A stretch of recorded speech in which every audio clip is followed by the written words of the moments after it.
Hello, I'm Roslyn Palmer, and welcome to another episode of Monkey Business, the podcast that aims to go behind the habits of hugely successful leaders and coaches and entrepreneurs to understand what is it about their monkey brain, that mind chatter that we all have, that they are able to tame. Why have they been able to tame their monkey brains? How do they make that mind chatter work for them to become kings and queens of their own particular jungles? And today I'm delighted to be joined on the podcast by high performance coach Katie Stoddart. Hello, Katie. Hi, Rosalind. Thank you for having me. You're more than welcome. In fact, I missed the bit in your introduction about being award-winning and about being international. And I was particularly interested in the international because not only do you have an international clientele, but you're very international yourself. I've met you in a high-level mentoring group. And I have to say, for several weeks, I was like, where is she from? I'm not quite being able to place it.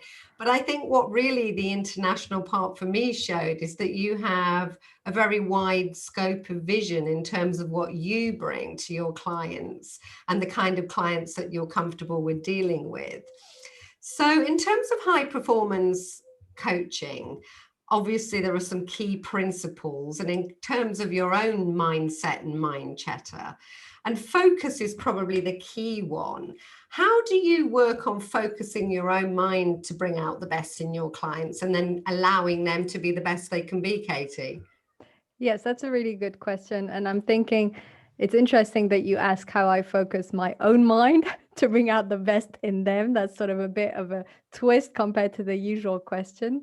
I think in my case, I do allow that extra time and pause before any session with the client, meditate a bit, go to a really calm inner state so that I'm really able to tap into whatever the client is going through and really dig deeply.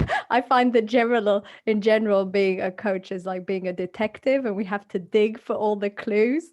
And so if you're not fully calm and totally present, it's not possible. And of course, by being calm and focused, this also transmits the energy to the client, and it also helps them to then be more focused, be more grounded, so that they can go deeper and introspect further. Yeah, I mean, as you know, I've been on Clubhouse quite a bit, and it's that American term of hold space for. It's terribly popular. I don't think you can go in a Clubhouse room without somebody going, I'm holding space. But really, that is what it's about. It's about creating that safe space where they're being held. And like you say, you're calmly being the observer. I don't know if you remember the old Detective Columbo years ago, but he was always the one that would look like he didn't have anything on his mind. He was listening intently, and then he'd ask the killer question, or he'd suggest that they go and do the kind of fingerprinting on the bit of the wall that nobody else had looked at. So I like the fact that you talk about being a detective. So you're passionate about focus and you are high performance. What is your definition of a high performance coach then? Yes, that's a really good point, because a lot of the time people think that high performance simply means high income.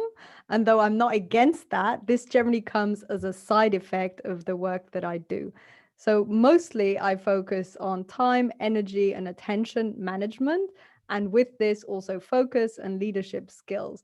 So instead of only focusing on our outcomes, we keep them in mind, we work on them, but at the side, we're looking at how is my client managing their energy? How are they managing their attention during the day? Do they have a very clear direction? And then, of course, there's also a lot around mindset, how they're dealing with their perfectionism or control issues or fears. And once you work on all of these things, it's almost like magic. The results and the finance, they just take care of themselves. So that's why I like to think that peak performance does include that part, but that's not what I work on most. Most of the clients I work with, they have a strategy for their income, they have their business goals, they know what they're doing, but they need help with everything else. And everything else has an impact on their business growth. I suppose a lot of the everything else is they don't quite know how to deconstruct that. They know that there's something stopping them from habit, or maybe they've got it but they're not enjoying it, or that journey seems really difficult. And of course people will put a term on it, like, oh, it's because I self-sabotage or I procrastinate. And I'm not saying they aren't real things, of course they are, and a lot of them are their stories. But what I'm hearing from you is that it's much more nuanced. So are you unpacking stuff that they don't even know that they've got and they're carrying around? Is that true? Yes, absolutely, all the time. Yes. How do you go about that again in your mind? Because everybody's stuff will be different. So I've come to you, I've gone, Katie, I want to perform much better. I want to either increase my income or my visibility or my enjoyment, or I need 26 hours in the day because I don't get everything done, or I never seem to have any downtime, whatever it is, the reason I turn up. How do you then think, right, I'm going to deconstruct their baggage and help them, even though they don't know what it is? How do you set about that, Katie? I think I use my analytical brain. That's where my engineering background does help me. I listen to all of it. So ideally, if I have a very talkative client who tells me a lot of things in 10 minutes, it's actually quite easy because the main point will come up several times. So you'll notice that they'll say a few things that's sort of the fluff and maybe the surface, but then the key element will come up a couple of times, and maybe there'll be a body language linked to this, or hesitation, or there's something about them where you feel, okay, this is the key point. And then you go back to that. So then you say, okay, you mentioned in that 10-minute or 15-minute this specific element. Let's look a bit further. What's going on here? What's getting in the way? What would it look like ideally? And you deconstruct those specific elements. And I talk a lot about what you bring to the party as a coach. And of course, you bring your training, you bring your, as you'll say, holding space and your attention. You've just mentioned your background, and I don't want to dwell on your background because I'm talking to you in the context of coaching and what you bring from people. But what were the transferable skills, apart from that analytical skill, that you think you brought from your engineering background? Yes, analytical for sure. Also, in terms of organization and structure, and even the way I package things, and even actually in my own structure when I started my business and as I grew my business, being very organized about the way I go about things, and even things like analytics for social media or keeping track of numbers, all the number side of things, and Excel. And You love yes, all that, don't you? I do. And it's interesting because I love all this left brain things, but I also love all the creativity and creating content and writing my book. And yeah, so I love both the structure and the creativity a lot. Yeah, I'm very left brain, right brain as well. I don't particularly love an Excel spreadsheet, I must say. Although I have a degree, I have a degree in English, but I have an A level in economics, and I've been a board director many times when I had to go through those spreadsheets. But I have to say, it's not my default option, but I can do it. How did you get interested in peak performance yourself? Peak performance really became one of my key interests when I started my own business as a coach. And at first, it was about productivity. At first, it was I didn't know how to manage my time, how to manage my priorities, what to delegate, what to eliminate. So the beginning was really all about productivity. And the more I dug into productivity, the more I saw that there was a bigger picture, which is peak performance, where we're looking also at our energy levels, we're looking also at the mindset, we're also tapping into some self-leadership skills. And that was really the bigger umbrella. And that felt a lot more interesting to me than just productivity. I love productivity, but peak performance is a big picture, and that I love even more. Is peak performance, in the Tony Robbins analogy, knowing which screw to turn? He tells this really, I don't know if you've heard this story about, I think it was when UPS set up the parcel delivery service. It could have been UPS, one of the others, and they were the first one to have a hub. And they had all these aeroplanes waiting in the hub and all these conveyor belts waiting to take all the parcels out, and they all stopped.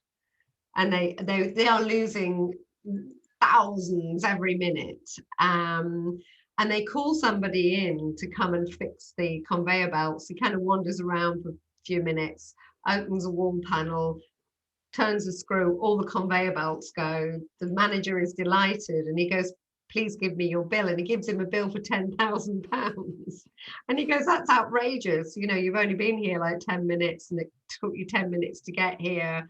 And the guy goes, shall I break it down? And he goes, yes. And he goes, call out charge. And it's something like, you know, £500, time at the site, £1,000. Say it adds up to 9,000 or 1,000, knowing which screw to turn, £9,000 or dollars. And I love that story because that's the peak performance, isn't it? It's all those little adjustments, those little screws. Yes, I love this. I might use this analogy when talking to people because it's exactly that. And that's why it can be hard to explain to people specifically because it might be different screws for different people. So Yes. for some, it might be boundaries. They might have really terrible boundaries for themselves, their business, their relationship. And once they put these clear boundaries in place, they suddenly have more time, they suddenly have more energy, the results go up. So for them, that was boundaries. For someone else, it might be fear. They have a fear that their business won't give them the turnover they need. So it paralyzes them. They tap into control. And as soon as you work on fear, it's like, everything liberates. So different screws for different people. But I love this. It's knowing which screw to turn. Yes. So you're a screw detective. Screw detective. Great. Your analytical brain works out which screw are we going to turn. I love that. Yes. Yes, I love it too. That's your new job title. And of course, once you've liberated that, once you've created the conveyor belt moving again, to go back to our analogy, there's an enhancement, isn't there? There's a magic, there's a tapping into that magic that we have within us. How do you bring that out in people, Katie? One of the areas is the zone of genius. So I believe that we're so much more fulfilled in our business when we're doing things that really match both our expertise and skills, but also our enjoyment. And I feel like you said that the magic, reconnecting with the magic, comes a lot from doing as much work as possible in the zone of genius. And if possible, once finances are all, safe and assured, delegating, outsourcing, eliminating pretty much everything else except the bare necessities that you can't delegate. This is one way in which I find that it can really help us to tap into that magic and be fulfilled. And another area is working and living with intention.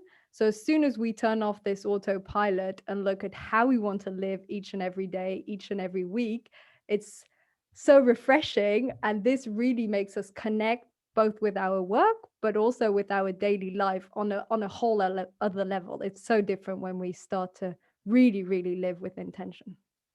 So in a way, that's an enhancement with people. They come to you, I want to do this. I don't know what's stopping me. Columbo puts his raincoat on and he does the detective work and deconstructs what that baggage is, then works out because of that what screw to turn to help them. And then you're enhancing them with that extra magic, that extra, this is where you should operate. Peak performance, I suppose, and in sporting terms, that would also be. Is that what I'm hearing correctly? Yes, I love it. Every time I go to talk with a potential client, Rosalind, I'll bring you on and you'll explain the detective, the turning the screws, the enhancement. Perfect. Exactly. That's exactly what I do. Well, that is my zone of genius, just so you know, Katie. But, and the reason I've been so in demand as a writer and a broadcaster about emotional well-being, particularly, is my background in PR and clear communications. And so I'm able to take often what seems very confusing and complex and make it simple. And it took me a long time to work out that that's my zone of genius. That is amazing. What I do. I take quite complicated things and I make them very understandable. Yeah, and I need to do more of that, really. So when again, going back, engineer to coach, what was the screw turning point or the tipping point that led you to think, I want a change of career, I want to be a coach, and why did you want to be a coach? The tipping point, I think, was linked to people. So I loved on the boats, I loved meeting people, talking to people, talk about their problems. I thought about being a naturopath for a while because I like natural remedies. And it was really people and helping them a lot more than data and analytical and software. And I just found it so much more rewarding and enjoyable. And I felt this huge connection. Also, when I was leading teams on the boat, that my favorite part was the teams and the conversations a lot more than the actual work I was supposed to do the rest of the time. So that was really the tipping point. And then I discovered coaching, and it totally met my passion, I think, both with people and then a bit of the analytical mindset with the goal setting, and then more creativity in terms of content and personal development. And I remember when I discovered it, I'd never heard of coaching, and it was sort of a miracle. It was sort of like, how did I not know about this? Like, why didn't someone tell me? It was sort of this hidden secret when all along it felt so right. I remember having this feeling, and I was already into personal development without knowing that this was a term. So I was always trying to improve myself and maybe exercise more, learn a new language, or read a lot, but I didn't know the term personal development. So when I discovered personal development coaching, there are other people who set, goals before they turn 20 or 25, or I always was setting goals and failing because I didn't have a proper way of doing so. So yes, that's was how I sort of decided to go into coaching. And anybody listening to the podcast, because I'm very aware that we're super familiar with being coaches because we are coaches and award-winning coaches. So clearly we're doing something right. I think I need coaching. People keep saying what a good idea it is, but how do I know that who I should work with, or even what that's going to be? They've now got this understanding, hopefully from listening to us, about what some of the process would involve. What are the kind of results they can expect? What are the kind of results that you get with your clients, Katie? Yes, great question. So some of my clients, it's really about getting rid of that feeling of overwhelm. So a lot of the time I see it as I reduce or eliminate totally that overwhelm. Some come to me when they're maybe not close to burnout, but if they continue down that road, they will get burnt out. Heading for it. Yes, heading. Hopefully not too close, but in that direction. So totally reducing that overwhelm so that they can have a really great picture and clarity about where they're going, and then start implementing those steps. And yes, so totally eliminating the overwhelm, that's one of the results. But with other clients, it's more about actually putting in place all those steps to optimize the structure, optimizing their life, maybe their fitness routine, maybe their how they manage their business outcomes, what to outsource. It's really just looking at the whole picture, and like you said, finding the screws, finding what's off, and looking to be fully fulfilled in the business, but also having that balance. Hence, sometimes that boundary issue or that perfectionism. So, yeah, the ultimate result would be balance, peaceful, fulfilled in your business. And we talked within our group the other day, because I think I threw it into the conversation, about the elephant in the corner of the room, that sometimes what people think they want or what people turn up saying they want isn't really what they want. I want to address my peak performance. It's all about me having a better routine. I need to understand my why. I need to get my mojo back. I need to bring my magic back. I need to have more energy. Oh, I'm not going to mention the fact that I'm in a toxic relationship, or, I'm really not even going to address that. How do you navigate those eggshell, more difficult areas, Katie? I think it comes with time. So the first few sessions we might still discuss the sort of areas that they came for originally, but after a while it creeps in. So it always comes up. And also between my sessions, I send in forms that they fill in, things on their mind, what's going well, where they're struggling. So this also gives me idea of maybe other areas we're not talking about. And once something comes up a couple of times and you've built that sort of trust, then it's easier to maybe do an entire session, whether it's on a relationship or something else that's really preoccupying them, so we can remove this obstacle and move forward. So if somebody's listening, I mean, without you sharing your form, because clearly that's with your clients, but what kind of questions could they be asking themselves for that sort of clarity? Yes, that's a great point, because the more introspection we do and the more journaling and the more we ask ourselves these questions, the easier it is to move forward. there's two ways of looking at what sort of questions to ask ourselves. One is, how are things in the present moment? So what are you struggling with? How are you feeling? How are your energy levels? What, obstacles do you feel are happening right now? What's on your mind? What's bothering you? What's going great? What are you celebrating? This is the present. And then you can look either a bit in the past, not always super useful, but maybe what was great the last 3 months? What are you really happy about? What have you accomplished so far? And then looking at where you want to be. So thinking, okay, in 3 months from now, what would an ideal day be like? Or what Yeah. would my business look like? Or how do I want to manage my time daily? Or what sort of boundaries do I want to have so work doesn't go into my life? Really, when you look at past, present, and future, it starts to give you a clear idea of, okay, this has gone really well in the past. I can maintain it.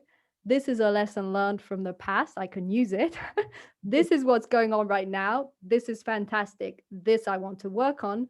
Looking at what you want to work on, putting the steps in place to reach those goals.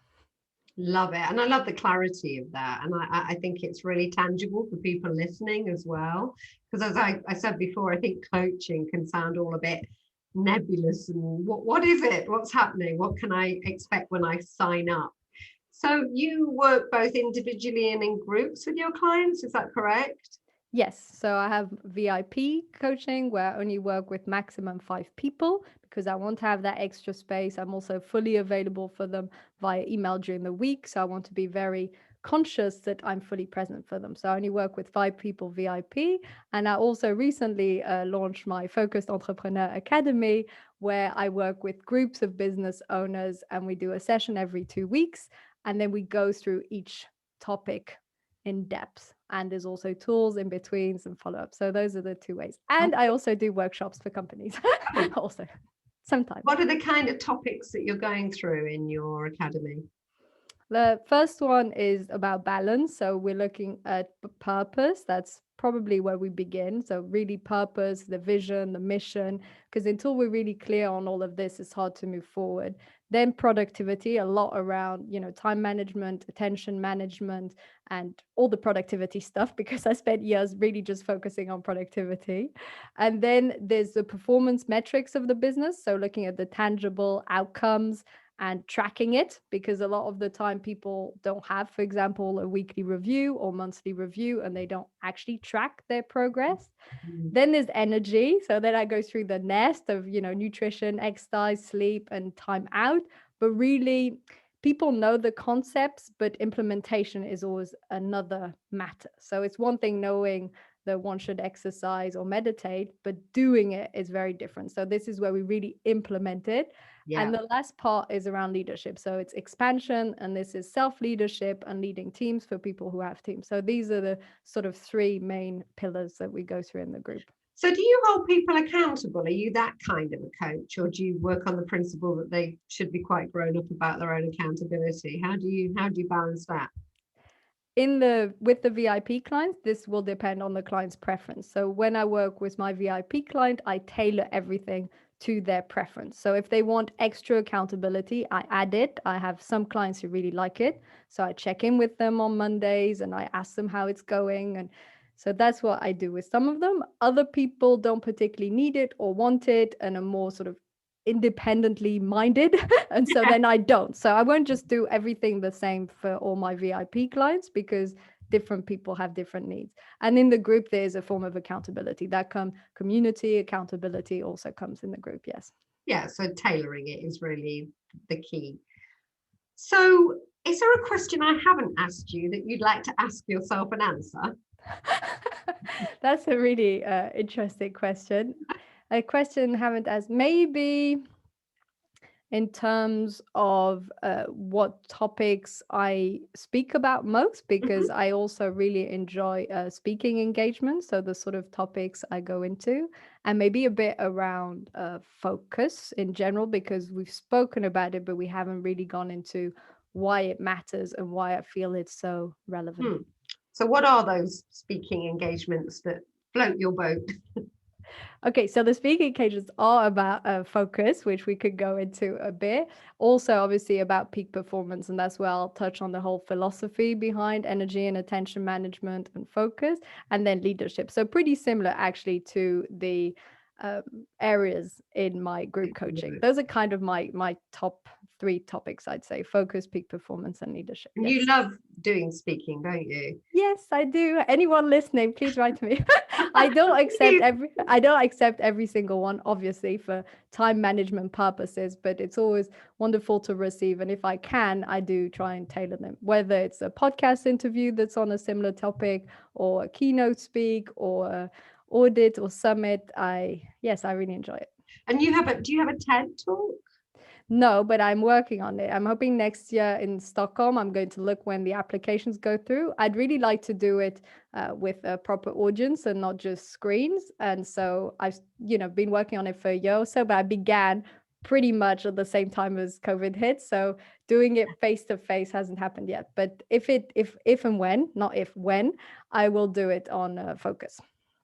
Excellent. And so here's the next killer question, and the final killer question. Is there one question you'd really hate me to ask you? And what would that be? To be honest, not particularly. I did have a question the other day, which was the very first question at a podcast, which is, what is the most interesting fact you know?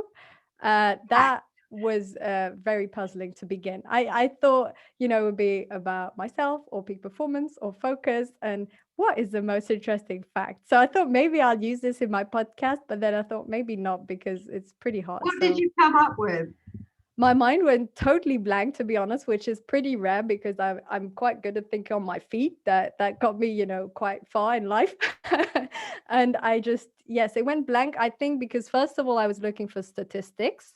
Right. And second of all, I started thinking about books. So all I could think of was the first sentences of books, like LP Hartley, The Go-Between, the past is a foreign place, people do things differently there. And in the end, I said, the clock is striking 13 is the first sentence of which book as a challenge for your audience. Literally, that's the only thing that came to my mind. First sentences of books. And what is it? Let me think. It sounds very like, it sounds like Aldous Huxley or Kafka, or is it Brave New World? Almost. Oh, yes. I'm in the right ballpark. Yes. What is it? 1984. There we go. I was similar. George Orwell. That would have been my next. Yeah, exactly. Yeah, I like T.S. Eliot as well, the four core texts. Time present and time past is all present in time future. The whole metaphysics, if you like, although it's quite a conundrum. And wow, you're so focused. I tell you what, you are so focused. Because what makes you say that? Well, because you pretty much exhausted all the, having looked at your background and CV and everything, the kind of areas I wanted to take this discussion in. And normally somebody will kind of go off on a tangent. You've answered the question so brilliantly. I mean, if there was ever like a public hearing or a select committee, I can see that you'd be the star witness, because you'd be like really focused on the thing. But what a fantastic advert you are for what you clearly bring out the best in your clients. Thank you. I just wonder, is there anything maybe on a personal level about this journey as a coach that maybe you found surprising, or how it's changed you as a person in your life? Yeah, that's a big question. So I think it changed me in so many levels that I can't, when I look back and I see myself when I began, I literally sometimes feel like it's a different person. And that's sort of a weird experience in and of itself. I think what happens is that in general, when you continuously work on your own personal development, whether you're a coach or you have your own business or you're doing something else, it literally starts to tap into and change all the areas in your life. For instance, I was never an early riser. I liked, seeing friends in the evenings, going bed late. And I remember in the early stages of my business being coached on, I have to get up earlier.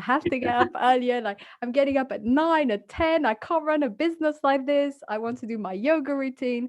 And now I'm just getting up at 6 and journaling and meditating and exercising. And it's feels easy because I've managed to put these habits in place. I think what I'm trying to say is it really impacted everything, both from, of About course, you. my business growth and my mindset. I think so differently. When I meet some people and they seem, what's the word, sort of stuck when they think of a potential goal and they think, oh, but I don't know if I'll manage, or obviously that's hard. It always sounds strange to me. I always think, well, of course you'll manage, or that's not that hard. I mean, obviously I have this very can-do mindset that I think I had a bit before. That's Yeah. probably how I got into coaching, but I really developed it to the extent now where there's no place to hide. So if I don't achieve any goals, I know it's in my head. So Yeah.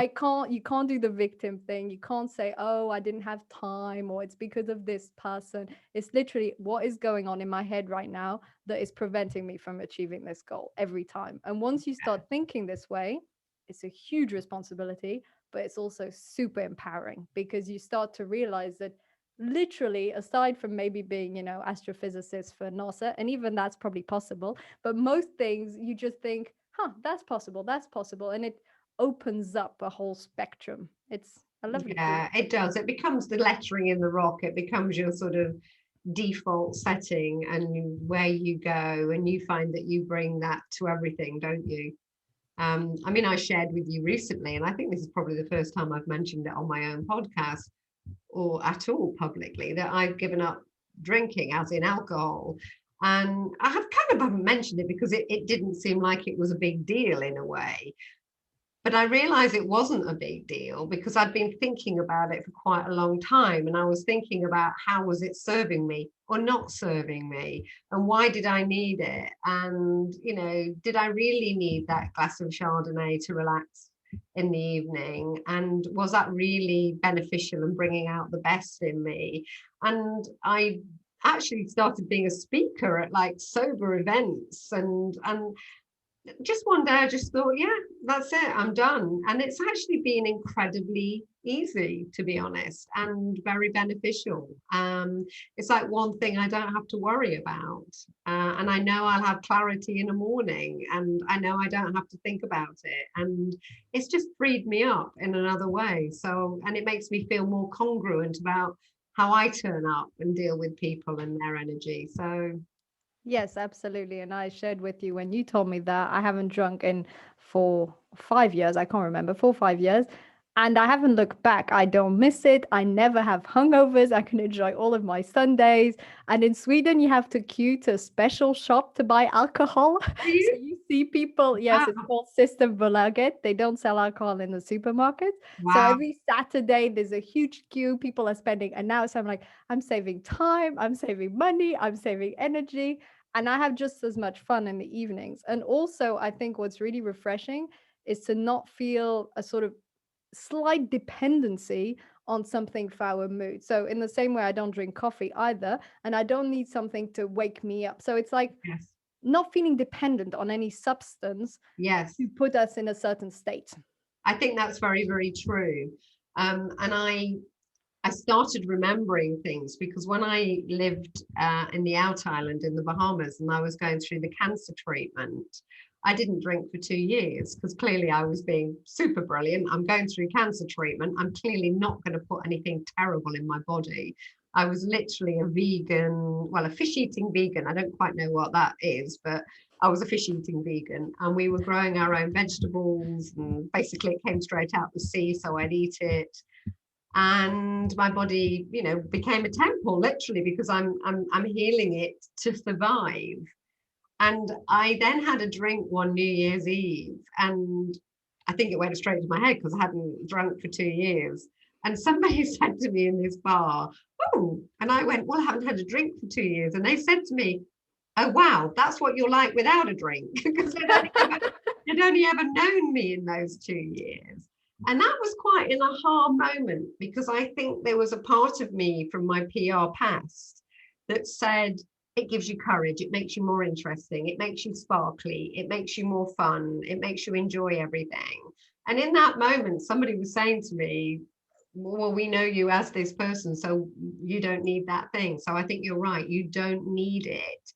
for that mood, either elevating that mood or down. So I know we're digressing, but I think this is really important, and I love it because it's about self-mastery as well. That's what I'm hearing Yes. from you. It's Yes. about self-mastery, and it means you're congruent, and that, Yes. you know, your clients can turn up and know that you're walking your talk. And I think that's really, really important.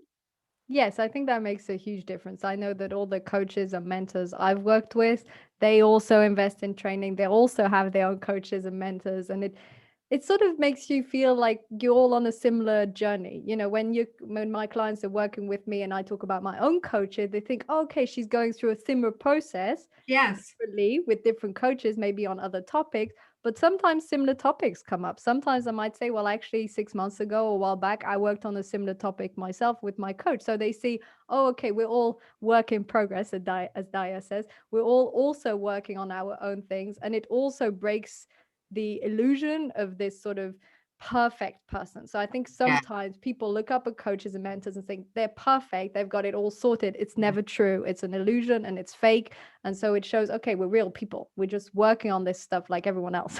Works in progress. But I think, yeah, what's important, because I'm obviously now populating my new group coaching course, and somebody talked to me about the investment, and I said, yes, I never stop investing in myself. You know, that's why I met you in that group. So Exactly. we are being congruent. So Katie, it's been an absolute pleasure having you on the show today. So I'm Rosin Palmer. You've been listening to Monkey Business, the podcast that really gets behind the thinking of high achievers who are kings and queens of their own jungle. And my guest today has been award-winning high performance coach, Katie Stoddart.